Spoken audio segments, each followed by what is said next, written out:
मन को शांत कर लेता है, वह सबसे बड़ा विजेता बन जाता है।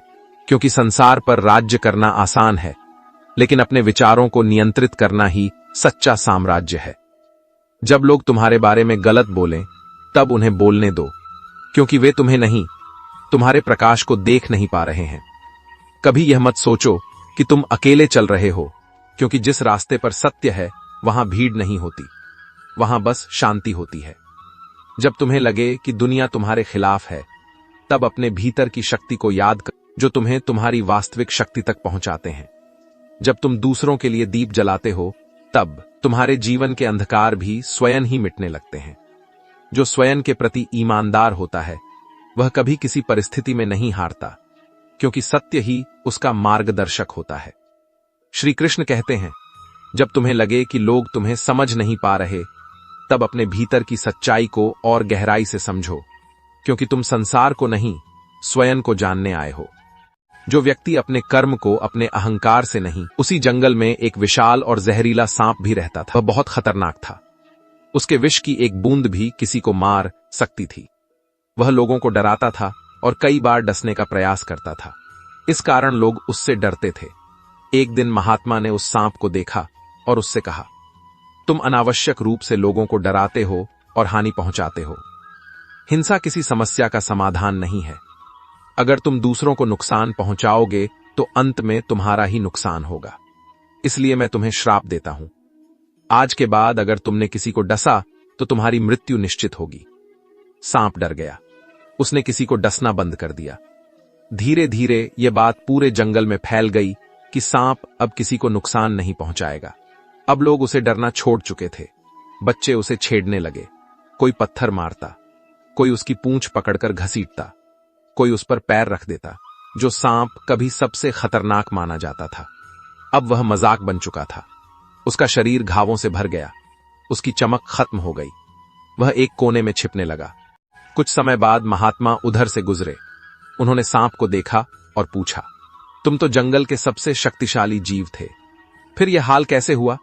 सांप रोते हुए बोला, गुरुदेव, आपने मुझे किसी को डसने से मना किया था। मैंने किसी को नुकसान नहीं पहुंचाया। अब लोग मेरा सम्मान नहीं करते। क्या दया और अहिंसा का यही परिणाम होता है? महात्मा मुस्कुराए और बोले, मैंने तुम्हें डसने से मना किया था, पर यह कब कहा था कि तुम फुफकार भी नहीं सकते? तुम्हें काटने की जरूरत नहीं थी, लेकिन तुम्हारी फुफकार ही लोगों को उनकी सीमा याद दिलाने के लिए काफी थी। तुम्हारी एक गर्जना ही उन्हें दूर रखने के लिए पर्याप्त थी। यदि तुमने अपनी शक्ति का प्रदर्शन किया होता तो कोई तुम्हें इस प्रकार प्रताड़ित नहीं करता। याद रखो, संसार में सम्मान उसी को मिलता है जो अपने आत्मसम्मान की रक्षा करना जानता है। यदि तुम अपनी ही रक्षा नहीं कर सकते तो कोई तुम्हारा सम्मान नहीं करेगा। इतना कहकर श्री कृष्ण चुप हो गए। अर्जुन ने उनके वचनों को ध्यान से सुना और कहा, गुरुदेव, इसका तात्पर्य यह हुआ कि अत्यधिक विनम्रता भी हानिकारक हो सकती है। हमें अपनी शक्ति का प्रदर्शन करना आना चाहिए, अन्यथा लोग हमें कमजोर समझ लेंगे और हमें कुचल देंगे। श्री कृष्ण मुस्कुराए और बोले, सही कहा पार्थ। यह संसार शक्ति और बुद्धिमानी का संतुलन मांगता है। जो लोग अत्यधिक विनम्र होते हैं वे कई बार सम्मान खो बैठते हैं। इसलिए शक्ति का संतुलित उपयोग करो। लोगों को यह एहसास होना चाहिए कि तुम्हें बोलने और अधिकार है, तभी वे तुम्हारी इज्जत करेंगे। आज हम श्री कृष्ण के बताए 3 सबसे महत्वपूर्ण नियमों की बात करेंगे, न कि दुनिया को देखकर, क्योंकि दुनिया के हिसाब से चलने वाले हमेशा दुखी ही रहते हैं। तुम ये नहीं कह सकते कि तुम्हारे पास समय नहीं है, क्योंकि तुम्हें भी दिन में उतना ही समय मिलता है जितना बाकी सबको मिलता है। कभी यह मत सोचो कि ईश्वर तुम्हें भूल गया है। कृष्ण कहते हैं, ईश्वर कभी देर करता है पर इनकार नहीं। जब तुम प्रतीक्षा में धैर्य रख लेते हो, तब तुम कृपा के योग्य बन जाते हो। हर देरी तुम्हारे भीतर धैर्य, श्रद्धा और विश्वास को मजबूत करती है। विश्वास वह सेतु है जो मनुष्य को ईश्वर से जोड़ता है। जो उस सेतु को थामे रहता है वह कभी गिरता नहीं। किसी के प्रति द्वेष मत रखो। श्री कृष्ण कहते हैं, द्वेष आत्मा का विष है। जो दूसरों से घृणा करता है वह अपने भीतर के प्रेम को मारता है। प्रेम ही जीवन की सच्ची ऊर्जा है। यदि तुम सब में ईश्वर को देखना सीख जाओ तो कोई तुम्हारा शत्रु नहीं रह जाएगा। जब तुम्हारा हृदय करुणा से भर जाएगा तब तुम्हारे भीतर का कृष्ण प्रकट होगा। कभी सफलता पर गर्व मत करो और असफलता पर निराश मत होना।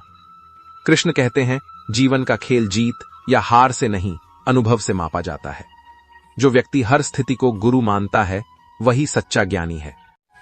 सफलता केवल बाहरी विजय नहीं, बल्कि भीतर की स्थिरता भी है। जब तुम सभी परिस्थितियों में समान बने रहते हो, तब तुम सच्चे योगी कहलाते हो। कभी किसी की आलोचना से परेशान मत होना। श्री कृष्ण कहते हैं, लोग तुम्हें उतना ही समझ सकते हैं जितनी उनकी दृष्टि होती है। जब तुम ऊंचा उठते हो तो नीचे वाले तुम्हें छोटे लगते हैं। इसीलिए आलोचना को संकेत समझो कि तुम सही राह पर हो। जब तक लोग तुम्हारी चर्चा नहीं करते, समझो कि तुमने कुछ बड़ा नहीं किया। कभी अपनी हार को अंत मत समझो। कृष्ण कहते हैं, हार केवल दिशा बदलने का संकेत है, मंजिल छोड़ने का नहीं। जब तुम गिरते हो, तब तुम सीखते हो कि अगली बार कहां ठोकर नहीं खानी है। हर गिरावट में एक नई उड़ान का संकेत छिपा होता है। इसीलिए गिरकर उठना बंद मत करो। वही व्यक्ति जीवन की ऊंचाइयों को छूता है जो बार बार उठना जानता है। कभी दूसरों के पास प्रेम की भीख मत मांगो। कृष्ण कहते हैं, प्रेम दिया नहीं जाता, वह भीतर से प्रस्फुटित होता है। जब तुम अपने अस्तित्व से प्रेम करने लगते हो, तब पूरा ब्रह्मांड तुम्हें अपना लगता है। स्वयं से प्रेम करना आत्ममुग्धता नहीं, बल्कि आत्मज्ञान का पहला चरण है। जब तुम्हारे भीतर प्रेम प्रवाहित होता है, तब जीवन अपने आप सुंदर बन जाता है। कभी समय को हल्के में मत लो। कृष्ण कहते हैं, समय सबसे बड़ा शिक्षक है। वह बोलता नहीं पर सब सिखा देता है।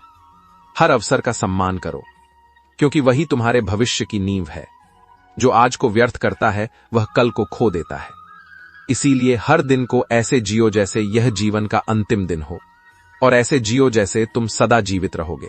श्री कृष्ण कहते हैं, जब तुम अपने भीतर के ईश्वर को पहचान लेते हो, तब तुम्हारे सभी प्रश्न समाप्त हो जाते हैं।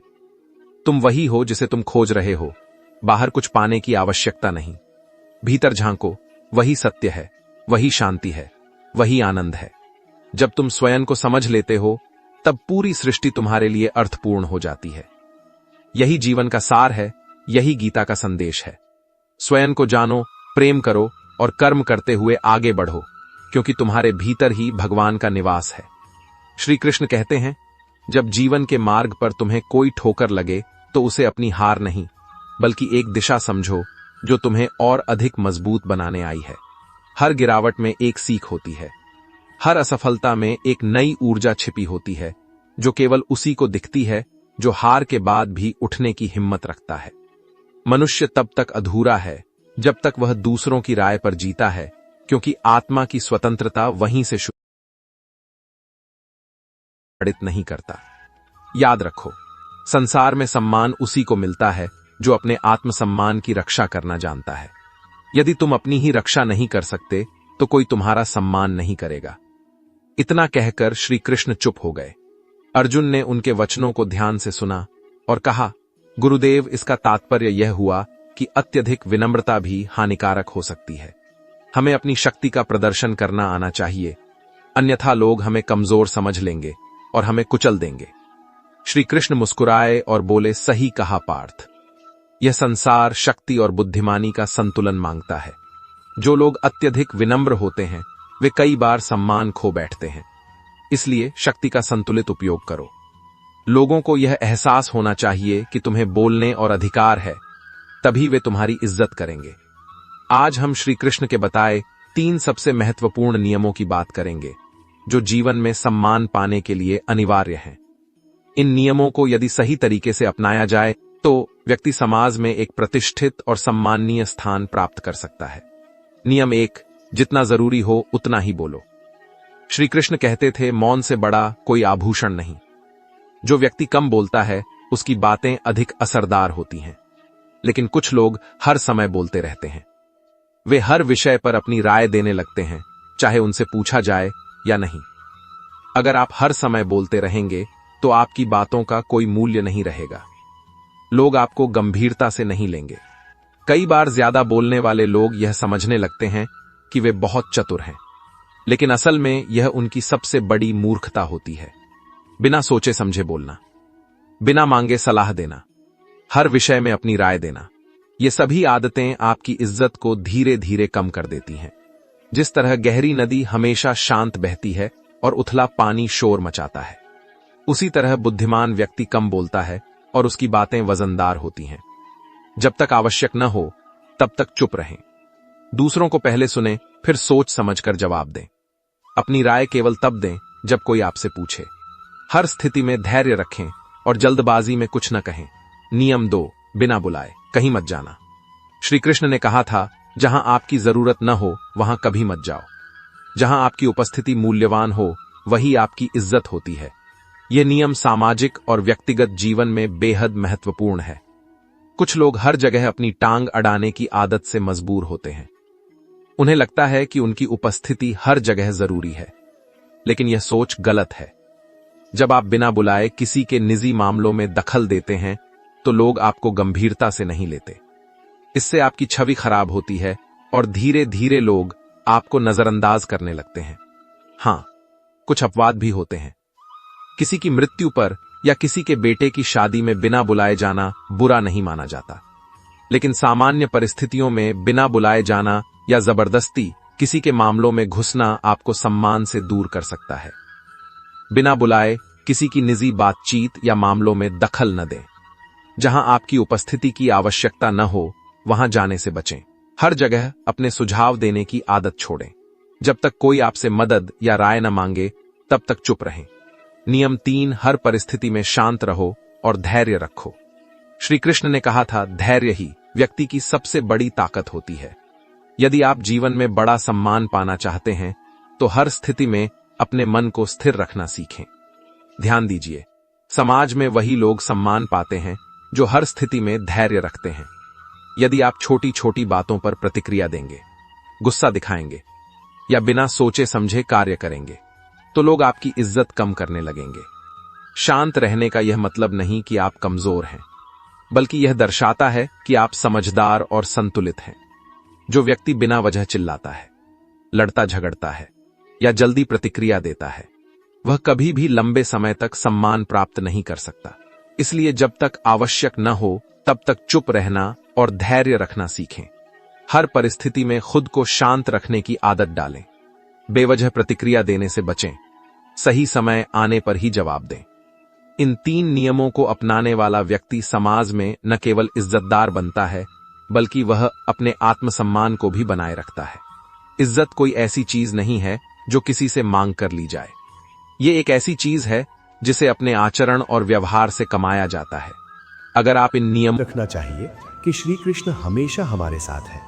उनकी उपस्थिति हमें हमेशा अपनी राह पर चलने की शक्ति देती है। कभी सोचा है क्यों श्री कृष्ण ने कहा कर्म करने से ही फल मिलेगा? इसका अर्थ है कि हमें किसी भी काम को करने में अपना सर्वोत्तम देना चाहिए, बिना फल की चिंता किए। कभी कभी हम किसी कार्य को करते समय ये सोचते हैं कि हम क्या प्राप्त करेंगे, लेकिन श्री कृष्ण ने हमें यह सिखाया कि जब हम पूरी निष्ठा और ईमानदारी से कोई कार्य करते हैं तो उसका फल भी निश्चित रूप से अच्छा होता है। फल की चिंता छोड़कर केवल कार्य करते रहो। हे अर्जुन, तू अपना कर्म करता जा, तेरे कर्म का परिणाम मेरे ऊपर छोड़ दे। इस वाक्य में छुपा है जीवन का सबसे बड़ा गूढ़ संदेश। अगर हम इसे अपने जीवन में उतार लें तो कोई भी कठिनाई हमें अपने रास्ते से नहीं हटा सकती। अक्सर जब हम अपने प्रयासों के परिणाम न देख पाएं तो निराश हो जाते हैं, पर श्री कृष्ण कहते हैं जो अपने कर्म में संतुष्ट रहता है वही सच्चा योगी है। क्या आप जानते हैं, जीवन की किसी भी क्षेत्र में जब हम अपना पूरा प्रयास लगाते हैं तो उसका परिणाम कभी ना कभी सकारात्मक होता है। बस हमें उसे समझने की जरूरत है। श्री कृष्ण के संदेश को समझते हुए हम देख सकते हैं कि हमारे जीवन का हर पल, हर कर्म एक महत्वपूर्ण कदम है और इस यात्रा में हमें श्री कृष्ण के मार्गदर्शन की हमेशा जरूरत रहेगी। हमने अब तक देखा कि भगवान श्री कृष्ण ने हमें जीवन के हर पहलू को समझने के लिए गीता के माध्यम से मार्गदर्शन दिया। अब हम जीवन के अंतिम और सबसे महत्वपूर्ण पाठ की ओर बढ़ते हैं, जो धैर्य और विश्वास के बारे में है। ये वही समय है जब हमें श्री कृष्ण की उपदेशों के वास्तविक अर्थ को अपनी जिंदगी में उतारने की आवश्यकता है। श्री कृष्ण ने अर्जुन से कहा था, हे अर्जुन, जीवन में जो भी हो, जो भी स्थितियां आए, उनका सामना करना तुम्हारे हाथ में है। तुम अपने कर्मों को पूरी ईमानदारी से करो और परिणाम का चिंता छोड़ दो। कभी आपने सोचा है कि जब हम किसी समस्या से घिरे होते हैं तो हम उस समस्या में इतने डूब जाते हैं कि हमारा पूरा ध्यान उसी पर केंद्रित हो जाता है, और तब हमें लगता है कि हमें सिर्फ हमारी स्थिति से बाहर निकलने का रास्ता चाहिए। लेकिन श्री कृष्ण हमें ये समझाते हैं कि अगर हम हर परिस्थिति को एक सीखा हुआ पाठ मानकर समझें तो हम उस समस्या को पार कर सकते हैं। उन्होंने अर्जुन से कहा, जो भी कर्म तुम्हारे सामने हैं उन्हें करते रहो, ना तो सफलता का घमंड करो, ना ही असफलता से घबराओ। ये गीता का सबसे गहरा संदेश है, क्योंकि जीवन में हर दिन एक नई चुनौती है और हम जिस परिस्थिति में हैं वो सिर्फ एक अस्थायी अवस्था है। जो आज कठिनाई लग रही है वो कल एक अनुभव बन जाएगी और हम उससे बहुत कुछ सीखेंगे। श्री कृष्ण ने अर्जुन से ये भी कहा, जो व्यक्ति किसी कार्य के पर की बात कहता, ये भी बीत जाएगा। एक दिन उसका बेटा बीमार पड़ा, उसने वही बात दोहराई, ये भी बीत जाएगा। लोग बोले, आप इतनी ठंडी प्रतिक्रिया कैसे दे सकते हैं? वो बोला, मैंने जीवन से सीखा है, खुशी हो या गम सब अस्थाई है। अगर मैं किसी चीज को अपने मन पर हावी कर लूं तो मैं अपना ही नुकसान कर बैठूंगा। श्री कृष्ण यही तो कहते हैं, जो हुआ अच्छा हुआ, जो हो रहा है वो भी अच्छा है, जो होगा वो भी अच्छा ही होगा। इसका मतलब ये नहीं कि हम कुछ करें ही नहीं, कर्म तो करना ही है, पर उस कर्म को आसक्ति के बिना करना है। सोचिए, अगर बारिश सिर्फ इसलिए गिरे कि उसे फूल उगाने ही है तो क्या वो गिरेगी? नहीं, वो गिरती है क्योंकि वो उसका धर्म है। हमारा धर्म है कर्म करना, बिना शर्त, बिना लालच, बिना डर। भगवान श्री कृष्ण ने अर्जुन से कहा, हे अर्जुन, तू युद्ध कर, पर इस सोच के साथ नहीं कि कितने मारूंगा, बल्कि इस सोच के साथ कि मुझे धर्म निभाना है। आज हम जो भी करते हैं, रिश्ते निभाते हैं, व्यापार करते हैं, समाज में जीते हैं, सब में कहीं ना कहीं हमारा स्वार्थ जुड़ जाता है, और जब वो स्वार्थ टूटता है तो दर्द होता है। लेकिन अगर हम निष्काम भाव से कर्म करें तो वहाँ शांति है। शांति जो ना पैसा देता है ना पद, वो तो बस वही महसूस कर सकता है जिसने श्री कृष्ण की गीता को हृदय से समझा हो। एक दिन एक बूढ़ी माँ मंदिर गई। वो कुछ मांगने नहीं गई थी, बस कहा, हे कृष्ण, तू जो भी देगा मुझे मंजूर है, बस तू साथ मत छोड़ना। श्री कृष्ण मुस्कुराए, क्योंकि यही तो सबसे सच्ची प्रार्थना है। हम सब कुछ मांगते रहते हैं, स्वास्थ्य, सफलता, संपत्ति, पर क्या हम कभी खुद भगवान को मांगते हैं? श्री कृष्ण कहते हैं, जो मुझे चाहता है मैं उसे खुद को दे देता हूँ, बाकी जो चीजें मांगते हैं वो तो मैं यूं ही दे देता हूँ। इसलिए अगर जीवन में कुछ भी ना बचे तो भी बस कृष्ण को थामे रहो, क्योंकि अगर वो है तो सब कुछ है। यही गीता है, यही जीवन है। श्री कृष्ण ने अर्जुन से पूछा, क्यों डर रहा है अर्जुन? क्या तूने कभी सोचा है कि तू कौन है? अर्जुन ने चुपचाप सिर झुका लिया, और तब श्री कृष्ण ने कहा, तू शरीर नहीं है, तू आत्मा है। शरीर नाशवान है, पर आत्मा न कभी जन्म लेती है न मरती है, वो सिर्फ रूप बदलती है, जैसे पुराने कपड़े उतारकर नया पहन लिया जाता है। क्या आपने कभी सोचा हम हर छोटी बात पर दुखी क्यों हो जाते हैं? क्योंकि हम खुद को शरीर मान बैठे हैं। अगर कोई हमें ताना मार दे हम टूट जाते हैं, अगर कोई हमारा अपमान कर दे हम अंदर से घुट जाते हैं। क्यों?